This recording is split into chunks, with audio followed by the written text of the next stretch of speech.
So it's good to have you all as part of the great 38th now.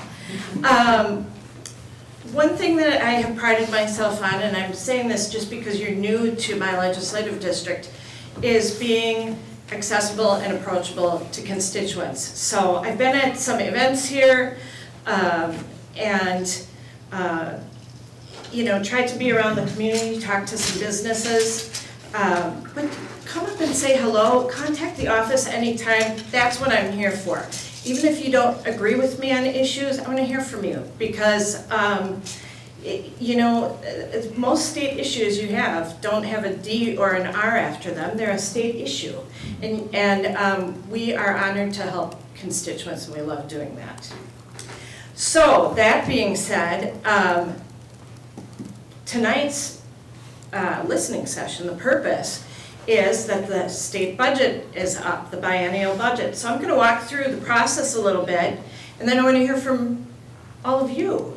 The way our state budget works, as I said, it's a biennial budget. And all the way back in the fall, the various administrative departments, Department of Workforce Development, Department of Children and Families, you name it, they are compiling their own departmental budgets and then giving the governor their asks. Off of that, then the governor comes up with his budget proposal, and then early in that year, the following year, which he did this year, in February, he does his budget address and presents his budget proposal to the state legislature.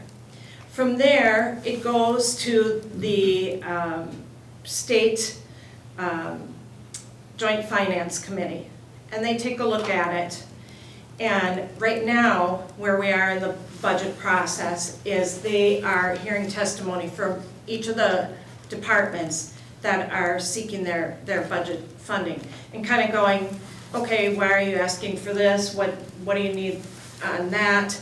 And that's how the process goes. Meanwhile, other legislators like me are out doing listening sessions and listening to you about what you'd like to see the budget priorities be.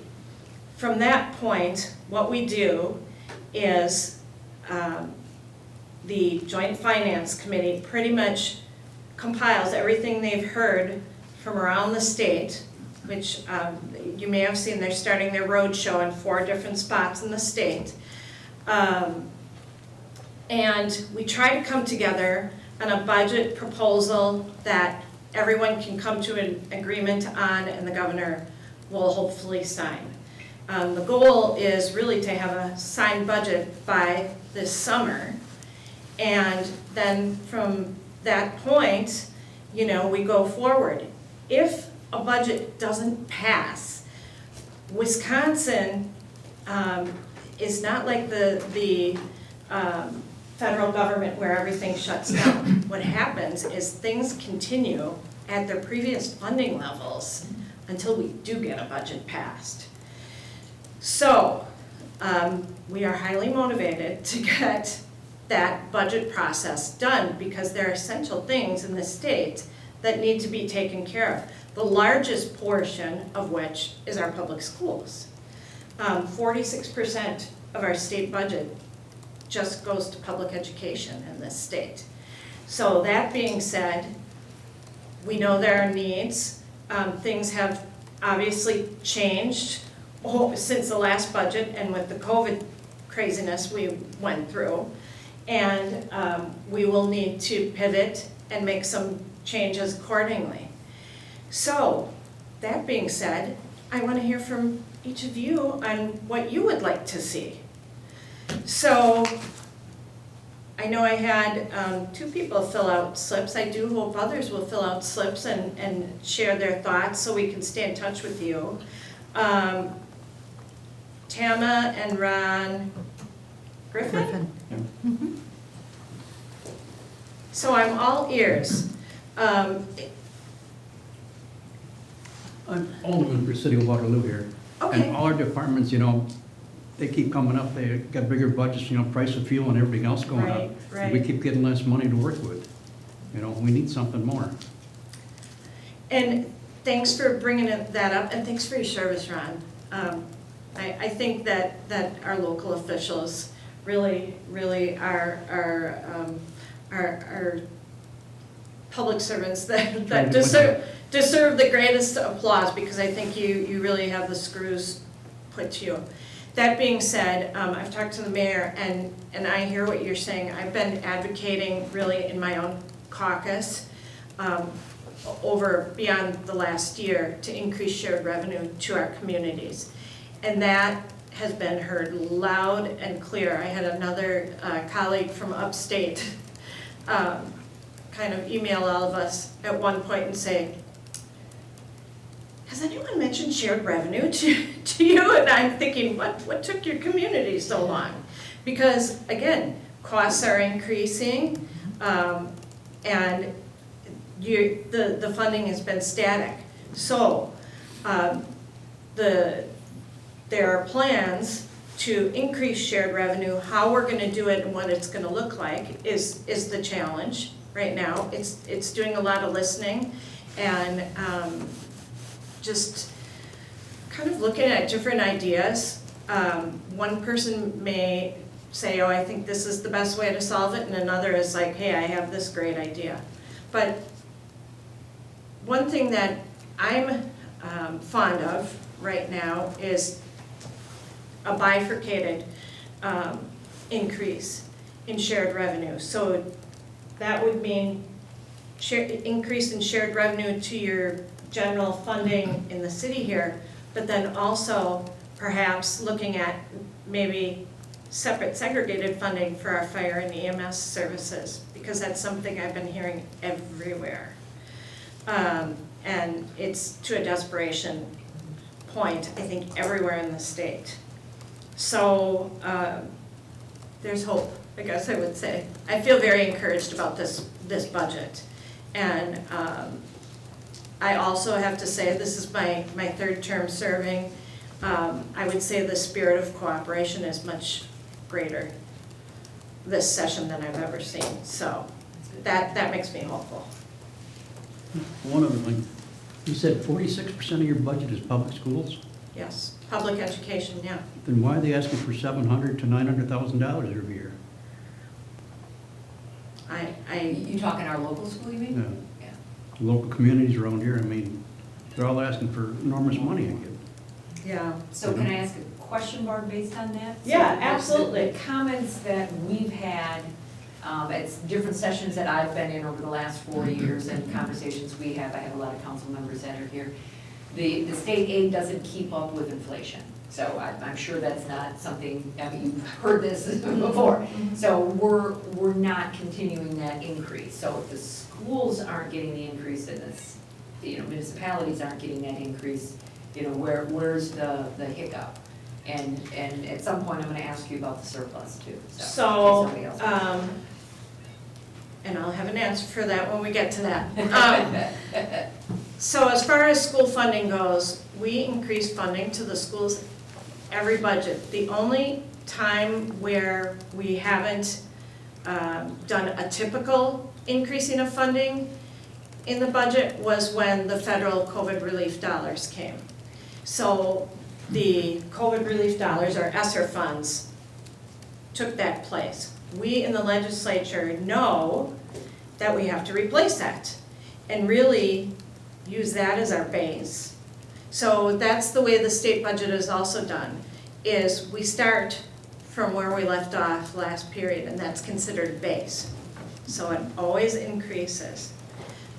Interestingly, overall, enrollment has gone down too. So, you would think that with enrollment decreasing and something's not Tracking.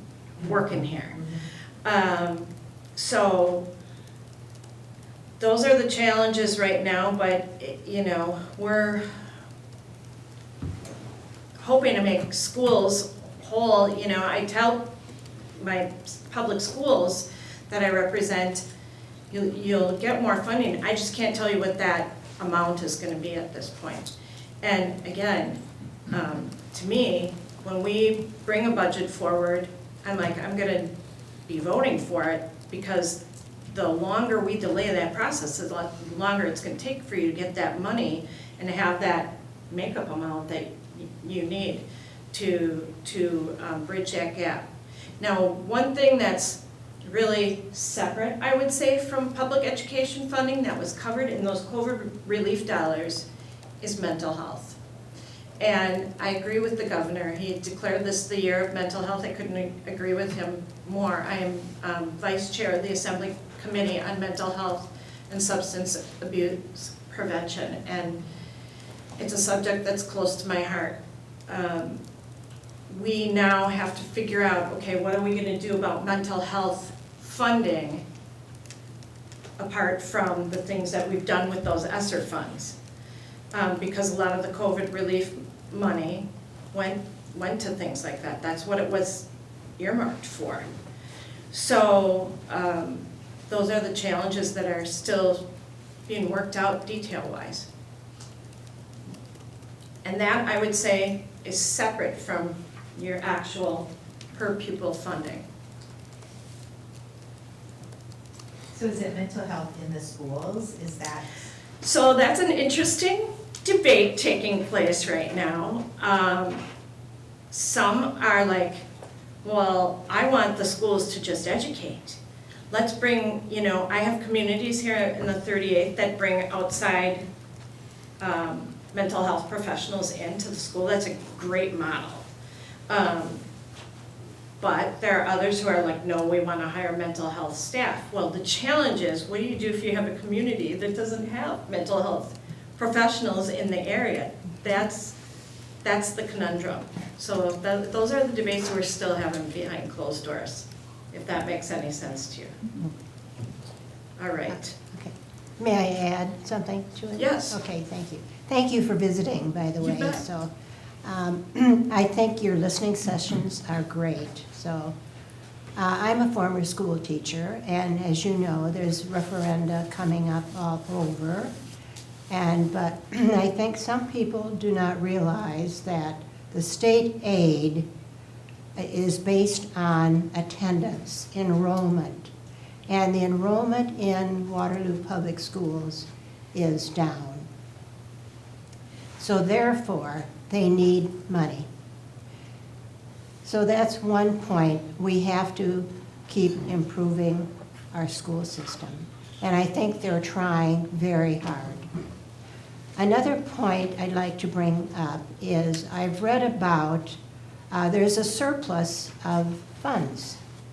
And I'm wondering if that is the budget funds from last year or something else. So if you'll comment on that. And also, the library here in Waterloo is a top drawer library. I'd give it 5 stars any day. Its budget has been cut. We can't rely on philanthropy as Carl Jeniger Memorial McKay Nursery founder or manager to help bring this library up to what it should be budget-wise. It has been cut. So I'd like to hear your comments on any of those as it relates to our city, which is a 4th-class city, population 3,540. Thank you. And I'm sorry, I didn't get your name. Maureen Giese. Maureen, good to meet you. So let me start with the school part. It's a challenge. I will tell you, if you come to my office in Madison, my faithful assistant Mike there has a whiteboard next to his desk. And on his whiteboard are all the if-thens, pluses and minuses for how we figure out school funding in this state, affectionately known as the school formulary. I personally think it's a train wreck. And it's challenging. From day one, when I started serving in this seat, I would go, I think my very first listening session ever was in Marshall. And the big challenge was, why are we being punished for Milwaukee and Madison? And that is the challenge, because we make the budget for the entire state. Yet communities out here are getting far less than a city like Milwaukee is getting per pupil.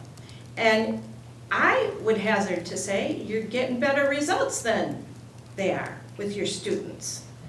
So that is challenging.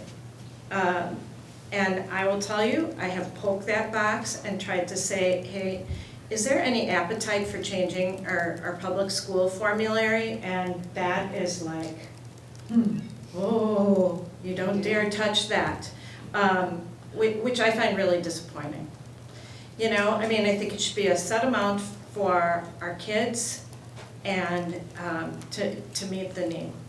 So that's the challenge there. And I think the way they have it set up is that if there are fewer students, you're figuring, oh, I'm going to have fewer staff to pay. So the per pupil funding is kind of the factor that messes with that. Nevertheless, the per pupil funding, I believe, will be what it should when we're finished with the budget. So those are conversations going on right now. I think your next comment was about the surplus. So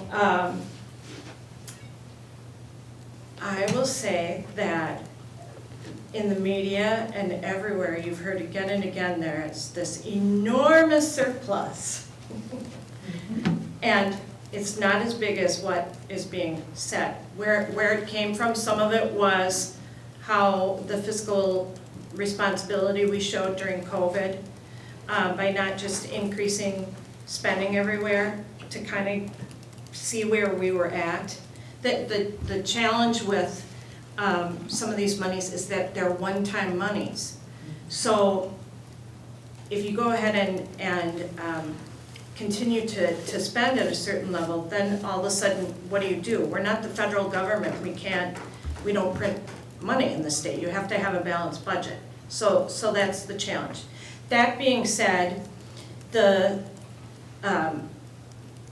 surplus is maybe about half of what is being stated publicly, and that's one-time money, and how that's being spent is being discussed right now. Another big issue is roads, rural roads, and you feel it out here. So is that something we could address with this? Everybody has their best idea of how to spend that money, and they are knocking on our doors in the state capitol right now. So that's why it's so critical to hear from all of you of what you think those top priorities are. But to me, for our budget going forward, we have to have sustainability so that we don't have the floor drop out underneath funding.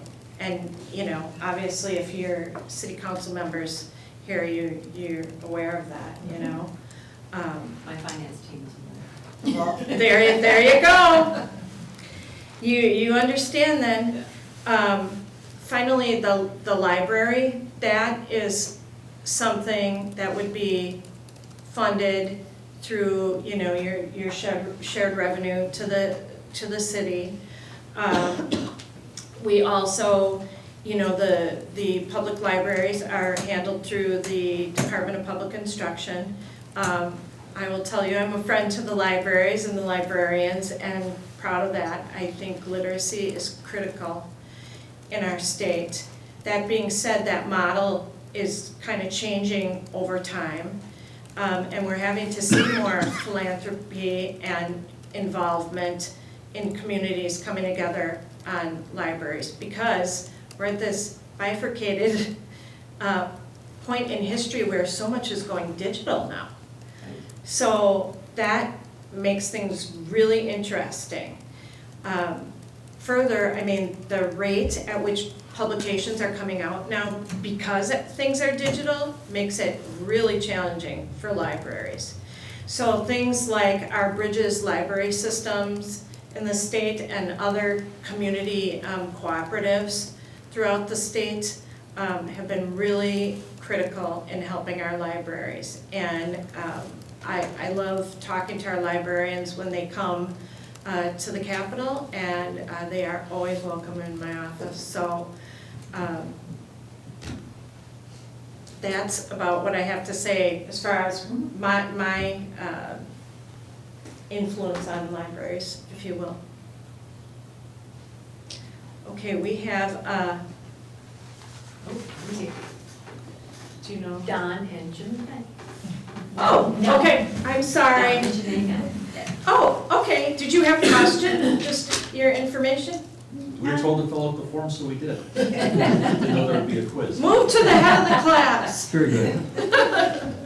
They're actually one of the newer ones to our neighborhood that came when that McKay Way got built up. Oh, Back in okay, 1920. all right, wonderful, She's also on our CD. all right. No, I guess as you were talking about the budget, what is the contention? You know, where are the lines kind of being drawn? I know you said it's pretty agreeable, but is there a sticking point where you're hashing it out? Not at this point, I would say, because again, we're really in the information gathering phase of this. I would say the closer you get to summer, the more you're gonna see like specific dollar figures put towards things. And right now, it's just now the process of hearing from the departments will happen. The sticking point, I think, is really gonna be like, well, I think $1 million should go here. No, I want that $1 million here. So that's the kind of stuff you deal with. I will say that in the governor's budget proposal, and you know, when the governor puts out the budget, it's like his big crescendo, what his big priorities are. If we followed through and did exactly as the governor has written in his budget, your taxes would all go up and the surplus would be long gone. So we can't do things exactly that way. But again, I think we have some really well-shared priorities, and I'm really hopeful. You know, and I only speak for myself. Other legislators may not feel that way, but I haven't heard like a lot of really contentious conversations like I have in the past. So again, I think it's gonna be, the sticking point is really gonna be like specific dollar amounts. We'll see. We'll see once the cake is baked. Right. What is Well, go ahead, Don. What is the dollar amount of the state budget? What was it last, Mike? I will have an answer for you shortly. There you go. We have it. It's in the billions, and I will tell you, that's like the most shocking thing when you're elected to this position. You're like, how much money? Because it's shocking. When you are, you know, because $1 million is a lot to you and me. I remember my first session, I was asked to sign a bill that was asking to appropriate $300,000. $300,000 in a state budget is like Nothing. nothing, you know, but it is something, you know what I'm saying? Sure. So that's the challenge, is really cueing into what people are saying, so. Well, without even knowing any of the facts of what people are asking for, if you're saying that 46% of the whole budget process is for one specific thing, I can't help but think that there's a fair amount of waste in there that just needs to come out. And that's where I'd start with. Finding the ways. Biggest bang for your buck is gonna be in education. I will tell you right now that the audit committee, and that's a joint legislative committee of both houses of the legislature, they are doing several different audits. There, you know, has been an audit on broadband to see where all that money has gone. That's a huge issue. I mean, it's stunning to people who are, you know, city to suburban people to see that, you know, I mean, even out here, that's a challenge. You don't have to get very far outside of a big city for broadband to be an issue. So that audit was done. I know I forget what one of my colleagues said they're auditing next. But some of that process is going through this sort of stuff and seeing what's, where the accountability lies. And I will tell you, just not to beat a dead horse here, but with that school formulary, like, how do you untangle that? That makes it that much more challenging. And I will tell you, there's not a superintendent in this state who knows ahead of time what they're going to get the following fall. Right. Based on that formulary. And this shouldn't be this complicated. Right. It shouldn't. Well, and to Ron's comment that he made, they went out for a referendum for $700,000 last fall, and then they got another $200,000 in. That it's like, where did that come from? Did you not know? Where did that come from? But they reported it, and now this time they're going for 500. But, having served on the school board, looking at that formula, forget it. It's, your tax code, just make it simple, make it one page, figure out, a better way to do it so people can actually understand it. Yeah. Well, I'll tell you another thing that we've heard is please increase our funding for special needs students. I was shocked to learn today in a budget meeting I had, the federal government it barely contributes to your special needs education in our schools. So, maybe it's time to ask your federal lawmakers if that can be increased, because it's challenging. We have increased it, and it's still not to where people think is satisfactory. So, And that's special in many ways. I mean, that's not an easy area to say you need one person for 5 students. It just doesn't make sense. It's not Yeah. a formula that works well. I could talk too long about that, and I won't. Right, I understand. Well, there's an increase in special needs children. I mean, you're seeing a lot more Absolutely. autism. Mhm. So there's a huge increase, so it should be addressed. I- I agree with you. And to let you all know what my background is, before I ran for the legislature, I founded and ran a faith-based nonprofit serving parents of kids with special needs because I have kids with issues. So I get it. And I will tell you, even as one who was served, I think we could do some better things. I'll just leave it at that. But that funding does come with a child who has an IEP. Did you have anybody else? No, that's it. Everyone else was shy about filling out slips. Well, I'll just, go ahead, Tim, go ahead. Tim Thomas, I'm an older person and chairman of finance. And retired police chief.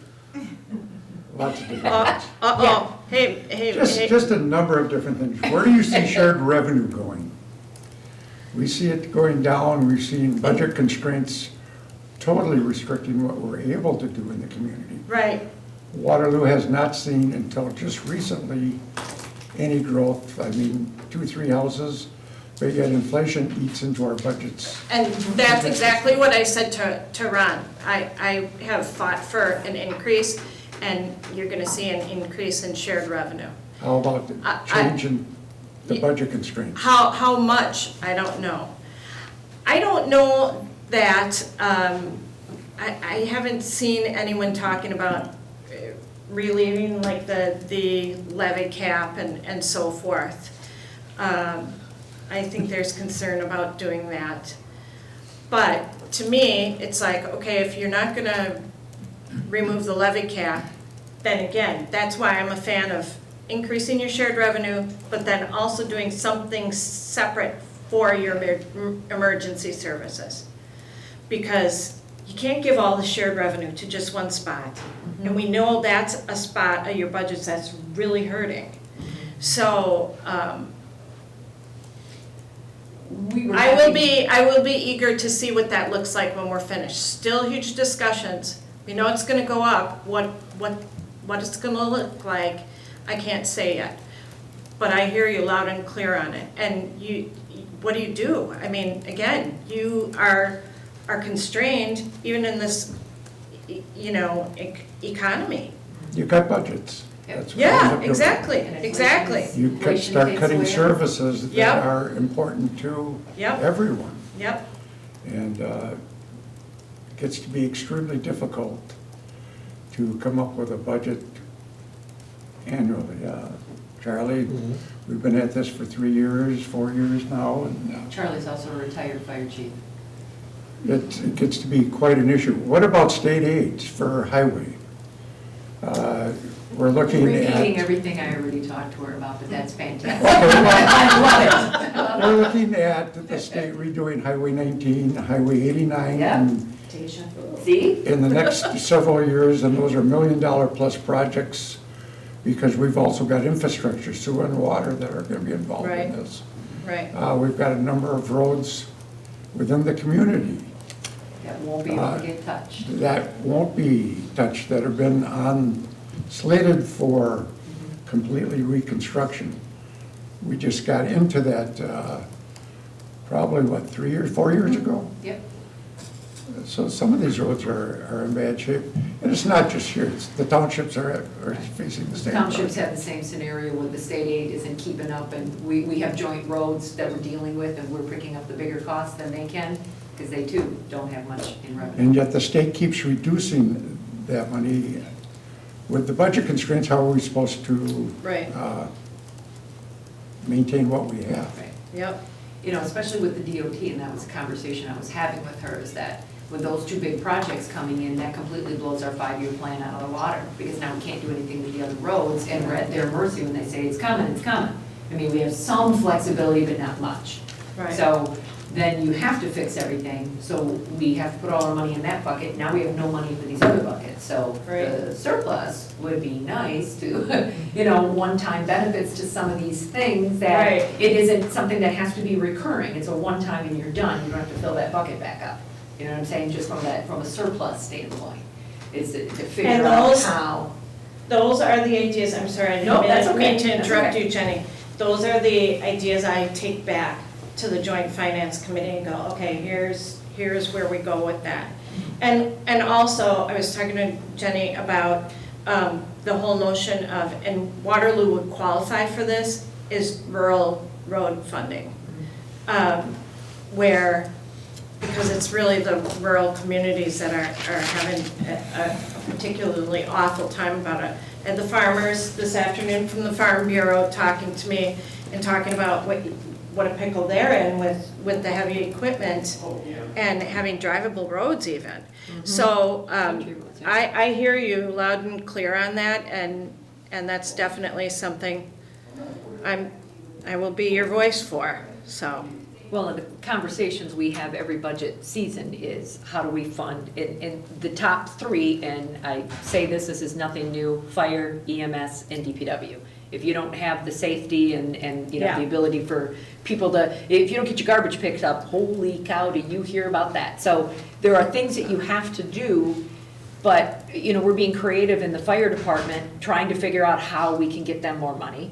And the police department is a huge one, and we're coming up with bonuses and, lateral, and we're being so creative to try and figure out how we get these people here, because there are A, a shortage of people, and B, not a lot of money to go around for it either. Right, right. And, yeah, And I don't have to tell you, things are really upside down right now. When you have, a place like a Quick Trip paying higher than you can, Right. employ someone here, what do you do? We're competing. So for the few workers we have, and overall, I'd like to see our state really attract more people from outside of the state too, because we're desperate for workers. So those are issues I've focused on. if that separate bucket for specifically the fire, EMS, the police, that would be very helpful. Oh, yeah. Because we Agreed. can't get, we're constantly short officers. And in conversations that we had at that last Fort Atkinson meeting, we steal from each other. You know, I can't remember which municipality, I don't remember if it's Johnson's Creek or somewhere, but they just started their own fire department. They took six people from Watertown. And now she's got to try and figure out, the mayor over there, how they get 6 new people. It's good over here, but then, you know, we all do that. Everybody looks at everybody else's wages, but we all can't keep up, especially Waterloo, with Madison, Sun Prairie. Well, we can't pay those Right. wages. We just don't have that. Right.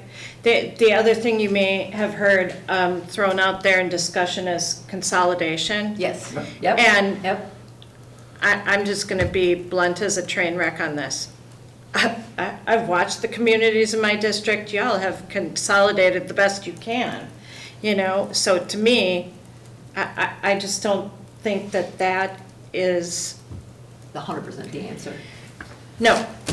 I'm not a fan of it. And it's not because I don't want people to look for ways to save, okay? But when you've consolidated down to the bone, and again, you know, these are essential services. Right. You know, You call that ambulance, you've you got want to that. have these. Yep. And whether you are paying for it locally, or I've talked to other legislators where they, you know, parts of the state just contract out for some of this stuff, and it's not too wonderful, you know? So we've got to make sure those things are taken care of. So. I had a question for my Parks Department manager. He's not in here at the moment. Oops. But that isn't anything either that there's funding necessarily just for parks. I mean, everything's still localized for that as well. We can't go out for grants, and there's certain things that we can't do, just something as simple as a liquor license. You know, when we have weddings and stuff in our facilities, we can't have a liquor license, so we're losing that revenue on things. I don't know what the answer is for that either, but there's only just so much money. And the sad reality, and I gave you that, you know, police, fire, DPW, those are the top 3. I have to have that as a community. You have to have it as a community. Right. Libraries, parks, you know, any excess funding, which we have none, that's what gets cut. And Right. we just don't know how to keep up with the failing, you know, we've got a beautiful park, I don't know if you've been through there Oh, yeah. recently. Oh, We yeah. have a beautiful carousel that's failing, and, you know, the park is falling apart. It was built in 1905, and it needs a lot of love, and it's a lot of money. Yeah. And we just don't have it. And we're nickeling it each budget season to try and get it fixed. So I don't even know what the answer is for that, or what even buckets of money are out there to assist with that stuff. Yeah, well, I will tell you that there are some grants and so forth that can be applied for, but it is limited, it really is. And again, it's your essential services that have to be dealt with. Hopefully, as we recover from all this, because I don't have to tell you, things are delayed. So we hit the wall with COVID. So then you see the dip in this inflationary environment we're in right now, and hopefully coming out of that, that will improve, you know. But it's always slower than we want, and it's never as much money as people would like to see. So.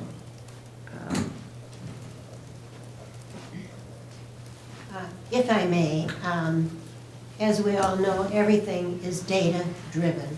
So have you, in all of your listening sessions or homework of your staff, have you found any parallels between smaller cities, larger cities?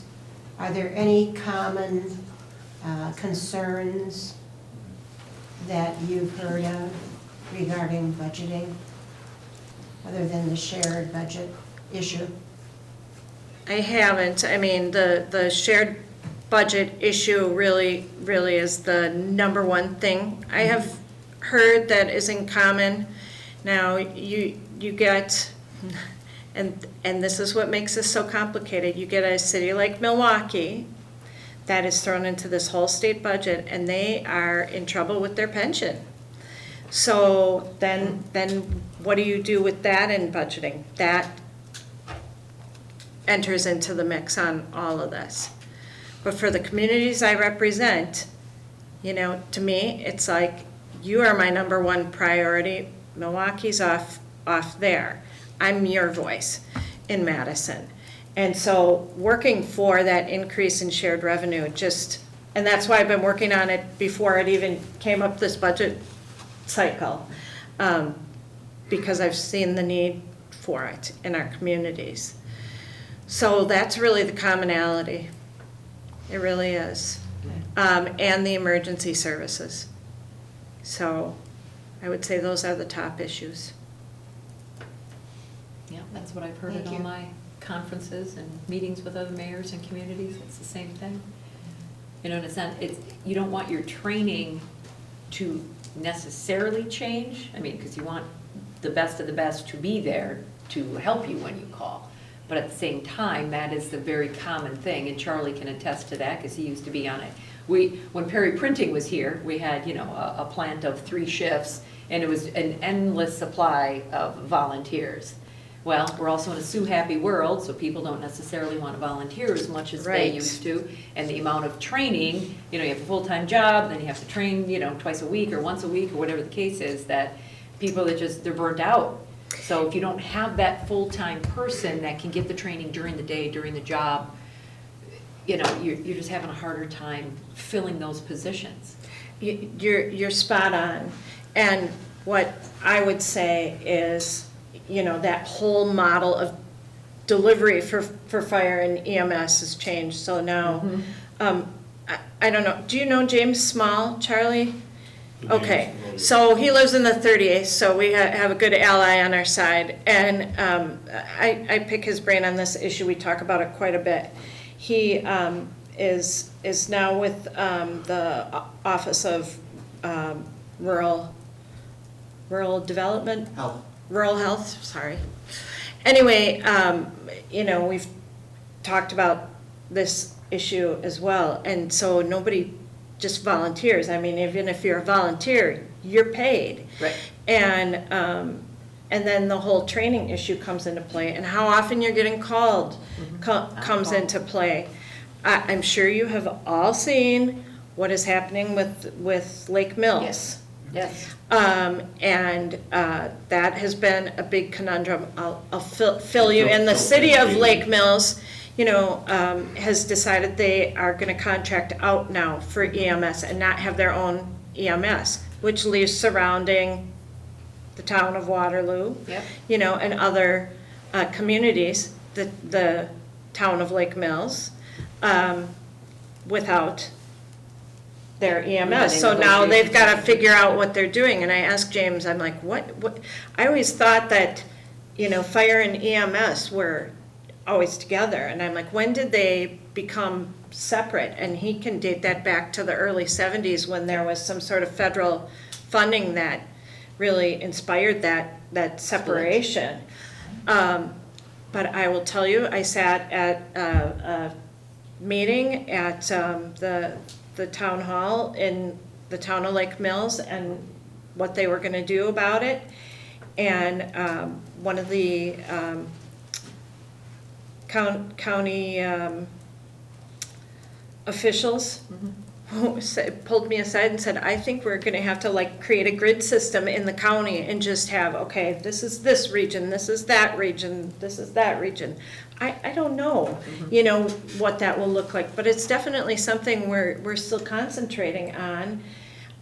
You know, part of the problem is that, like the city of Lake Mills doesn't want to be in a unified fire district. Well, on the eastern side of the 38th Assembly District, It is. we have Western Lakes Fire District, which is a combined fire district. They still had to go to referendum. So that's not the be-all and end-all either. So we've got some things to figure out in Madison because this is a huge issue. I have one comment on that, I spent 20 years in there, and this was talked about in the late 90s, early 2000s on consolidation and delivery of services. And we have not solved the problem in over 20 or 25 years. I think a lot of it comes down to you have split services. We're fortunate here in Waterloo is our fire and EMS combined back in the 60s. We had a EMS director, a physician that was in town that had the forethought to combine both services, and we were like the second EMS in the state of Wisconsin. We've always been combined, so we don't know anything different. But every town is separate in some towns, and they're very proud of what they do.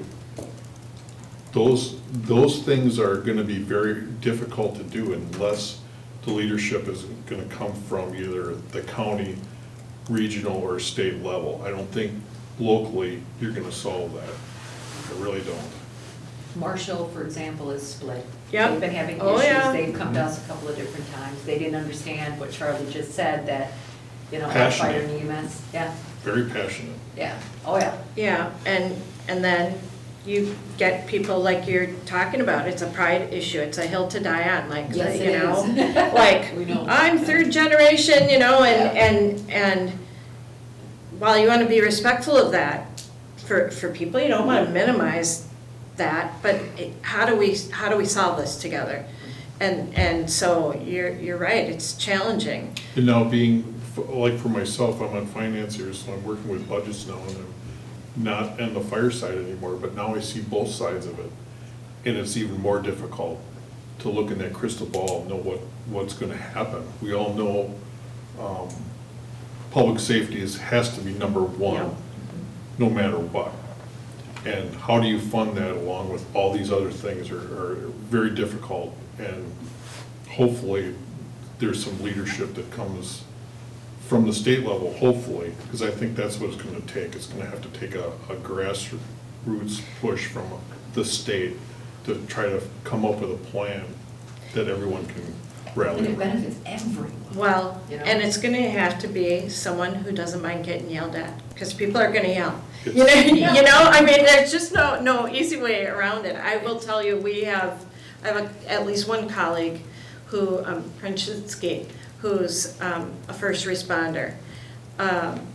So I will tell you, it helps having legislators who have real life experience in this area, but you don't have a lot of legislators who have, you know, fire and EMS experience. So it would be helpful if we did have more, because, you know, they could be a part of the problem solving. But I keep listening, because I'll tell you, you know, you never know when you're gonna hear from that one person who's like, here's how we can get at this.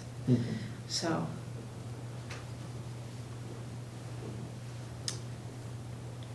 Anyone else?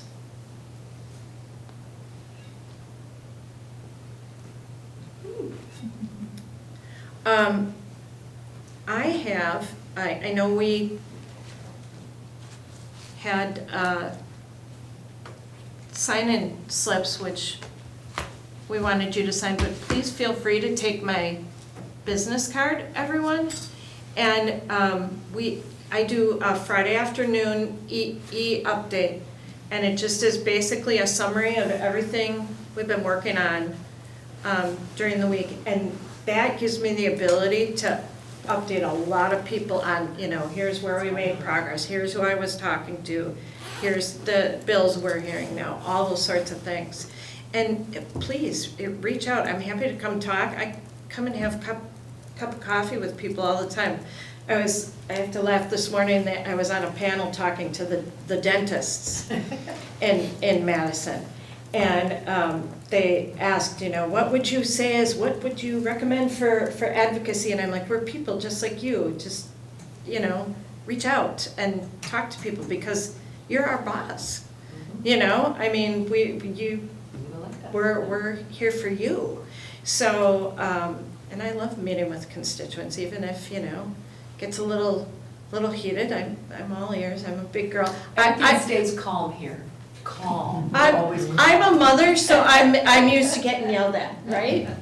Let me ask you a question, though. Yes. Just based on what, you know, you guys were just talking about. So is there sessions that are happening with fire and EMS that people should attend or speak out, or are they closed, or, you know? Boy, how do you- I haven't heard of one. We can look into that. Just curious if that's something we could attend or listen to or give our 2 cents, or you know, I know they have, you know, Mayor Day, you know, whatever, but. And we just had the firefighters here, was that last week or the week before?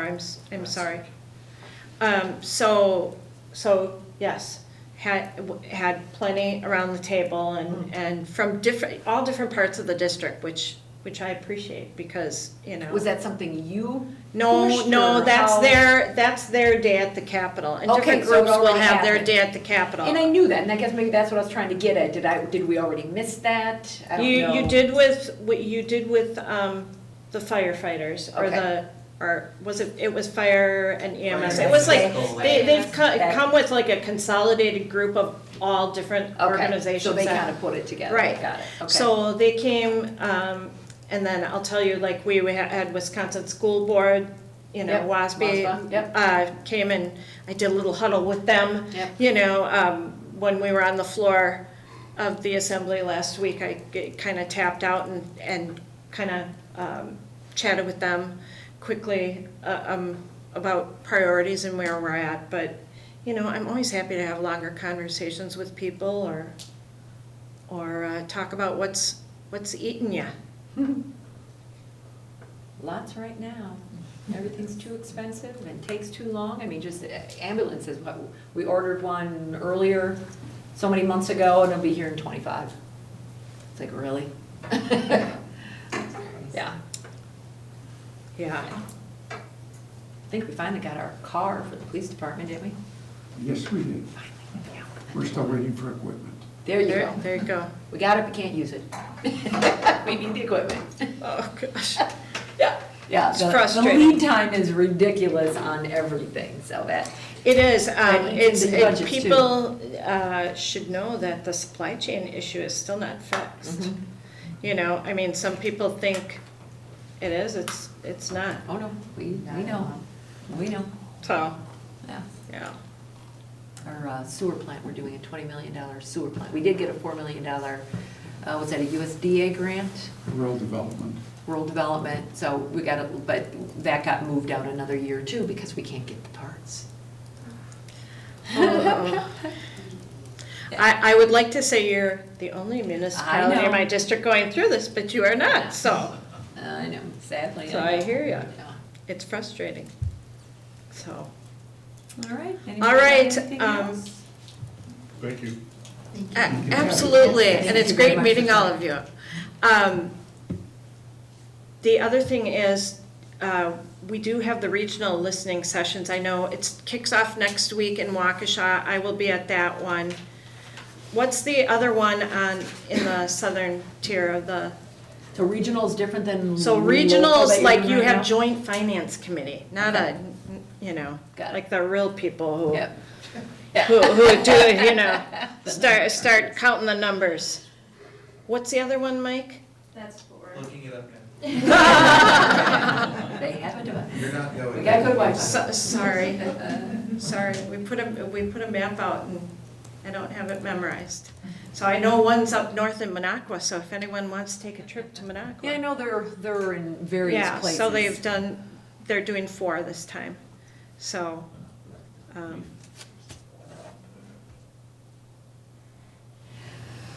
Who gets there first? Guys, I think I posted it as a Facebook picture. That's where I'm scrolling Yeah. through. I thought Laura would have it higher. We put out a lot of info. And that's the stuff that would be in your. Sure. Yeah. Absolutely. your- The update, the yes. update, yeah. Yes, absolutely, Okay. so. We'll take a card. Yes. So just Do- email you and say, sign me up? No, so There's it'll something have my, if anybody just even wants to write this down, Rep Dittrich, all one word, repdittrich.us. And you can go right on my website and it'll have a link That's right there, you Just can look sign it up. It's, Okay. I've It's done it. easy to find. It's yeah. easy, yep, yep. Try to make it that way. We also will have our budget survey coming out soon, so answer that and It gives you, you can go on that website that I'm telling you about, and it'll Fill it in. have a kind of like a banner to click where you can go and answer the questions online. Is that survey ready yet, or no? Nope, it's still baking. I Okay. think, what, Mike, another week? It goes to print on the 4th. So It's Okay, a budget survey question. so, Got it. Nice. I'll Yes. watch for that. all right. Thank you very much for coming. You are And welcome. coming early to interview me, I appreciate that. Oh, I am gonna take a card, make sure I have one. please do, please do. Ron, good to meet you. Thanks for your service. You bet, good to meet you. Good to Thank meet you so much. It's great You to bet. meet you. Save a tree.